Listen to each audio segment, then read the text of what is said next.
So recently, I was hired to shoot a campaign for Intel for their Extreme Series motherboards. And they wanted to show a bit about the attitude of the team that was behind the boards, but they didn't want the images of the team to overpower the boards themselves. So since each of the team members kind of had their own character, but we were shooting them all in silhouette, I wanted to find a way to try to bring out some of the character. So what I did was take a bunch of items that I could use to show their character, and I painted them in chroma key green, including some stickers, large ones, and then smaller ones that I could use as tattoos. So to shoot it, I would need a lighting setup that would give me two shots sequentially. One that would light up the green elements so I could select them afterwards in Photoshop, and then one that would give me the final look of the image I was after. So my lighting setup was basically two 580EX2s in front that would fire first and light up the green elements, and then a gridded, snooted light that would give me a nice big spotlight behind them, and then a strip light behind them as well that would light up some of their edges. So I would fire these back to back, and then I would get two images that I could then overlay. So I worked with the models a little bit, get them in character, and then just told them to stay very still in between the shots, which actually worked really well most of the time since it was really back to back. Here's a look at how it would go. Backwards and all. Moonwalk. Okay, here we go. Pop one, pop two. The nerdiest glasses. Nerdy? Nerdier, yes, yeah. Nerdier. So the end result would give me two images, one like this that would have the green elements and then the other elements that I would pick out later in Photoshop really well and nicely lit, and then another image that was a lot closer to what I wanted my final image to be. I would then take both of these into Photoshop and combine the elements that I wanted. Okay, now that we have both the images overlaid as layers in Photoshop, we'll first want to go to what will be our final image here and make a few adjustments. So first one I'd like to do is just to get rid of this green color so it doesn't impact our image. I make a hue and saturation adjustment layer. I go up here where it says master. I change that to greens. And then I just desaturate the greens and lighten them up a little bit.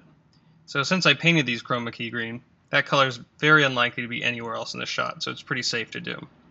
Also, for the sake of time, I've gone ahead and made most of my image adjustments. So now that we have those adjustments made, we want to go to this top layer and we want to select the elements we want to overlay on the final image. So like his lettering on his jacket here. We draw marquee tool around it, go to our color picker tool, and just click on any of the lettering. Then go to select, color range, and here you can play with the fuzziness a little bit to get just what you're after. Hit OK, and that gives us a marquee around all the lettering. What I want to do then is go to refine edge and just clean it up a little bit. So I like to expand the edge a little bit. Now with this tool you'll want to experiment, but I recommend small adjustments. So OK. Now I make a new layer.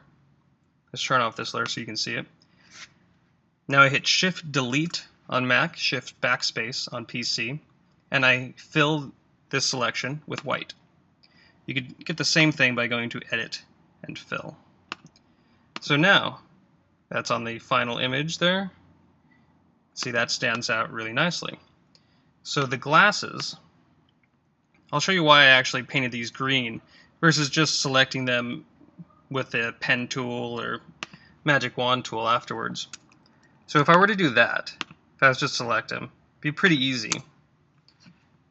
But when I go to make a new layer here, Shift Delete, fill with white, you can see that it's just flat white, which isn't all that great. I find it kind of boring. So what we'll do instead is again go to our color picker tool and click on the highlights of the color. Now we go to select, color range, and again you'll want to experiment with the fuzziness to get just what you're after. I hit OK. Now I go to refine edge tool, do the same thing, just play around with it a little bit just to get kind of what you're after. Hit OK. Now make a new layer. Turn off this layer so you can see. Hit Shift Delete. Fill with white. And now you see there's a lot of these shadows and details that you didn't see before. And that just makes it look quite a bit more interesting. So after a little bit of cleanup and playing around, you can get more or less what you're after. And there you go, there's the effect. It's got kind of a cool Sin City thing to it. Pretty stylized, so not a lot of chances to use it, but fun when you get the chance. And this is the image I would then hand off to the graphic designer of the design team that would then get later published on the website or print campaign. So that's basically it for the tutorial. Thanks for watching.